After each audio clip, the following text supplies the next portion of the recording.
You thought you didn't want it, but at the end of the day, it is something that you need.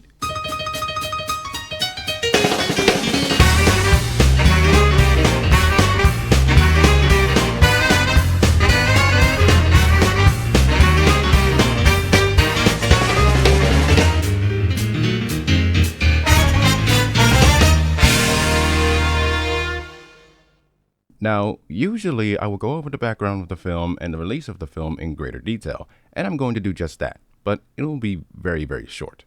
During a time where heading out to a movie theater was a pleasure rather than a luxury, aka the COVID times, Godzilla vs. Kong was one of those things where we actually decided to get out of our houses and watch something instead of sitting on our fucking asses and watch something on the fucking internet or on a streaming service. And that's exactly what happened because the film, at the box office, grossed over $470 million US, breaking even in the process. Before the film was released, Adam Wingard, the director, stated in an interview that he knows where the series is going, granted if he was brought back to direct the next film. Well, after GVK had grossed more than expected, he was brought back to direct this film. So was Tom Hogenborg, or Junkie XL.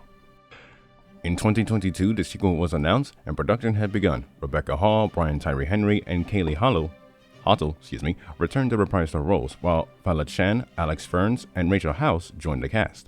In addition to Junkie XL returning to compose the movie, Antonio Di Iori, I hope I said that right, was brought on to help out.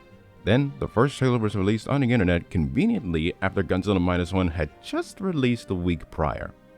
I smell a coincidence.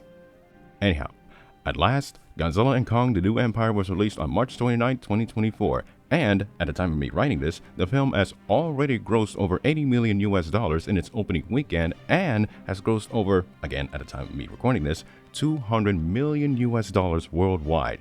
And it hasn't been released in certain countries yet. But aside from that, here's the film's plot synopsis, courtesy of IMDb. The new installment in the Monsterverse puts the mighty Kong and the fearsome Godzilla against a colossal, deadly threat hidden within our world that threatens the existence of their species and our very own, as well as diving deep into the mysteries of Skull Island and beyond. Delving straight into the origins of Hollow Earth, this film will explore the ancient Titan battle that brought man and monster together forever. Well, let's not be too optimistic now. At first, I was going to say that it was dumb, but I feel as though it's been overdone at this point. So let me just say this. It was a lot of fun. Right from the beginning, the movie tells you that it is going to be what you think it's going to be, and it did not disappoint on that aspect.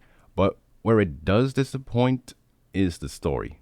No spoilers, but at certain points, it makes no sense about this and that and how that thing came to be or how this thing was just randomly there. I could tell some things were just pulled out of their asses.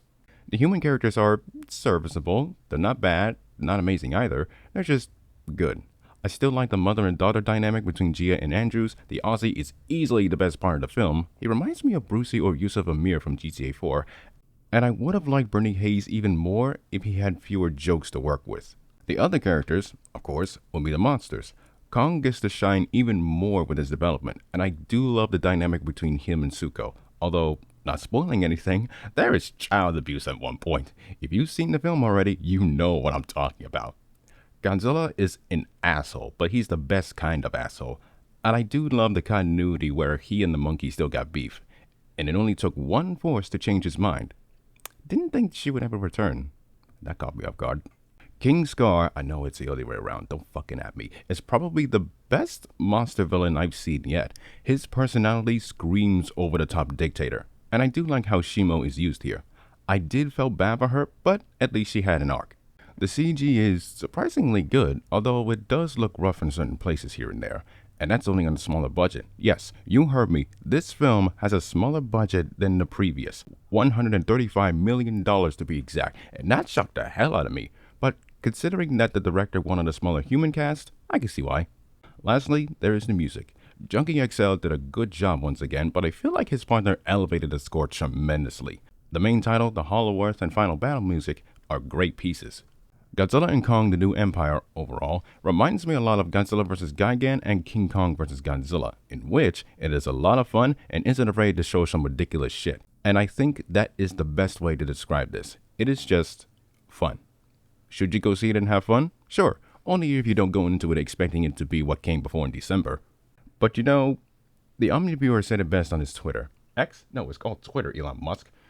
Godzilla Minus One is a healthy dinner, whereas this film is a delicious dessert. And that is the best way to describe these two. Don't compare them, just enjoy the fact that we kaiju fans are eating fucking good. And I hope we get to enjoy that even more in the future. This has been JDF signing off. Be well, stay safe, take care of yourselves, and have a good day.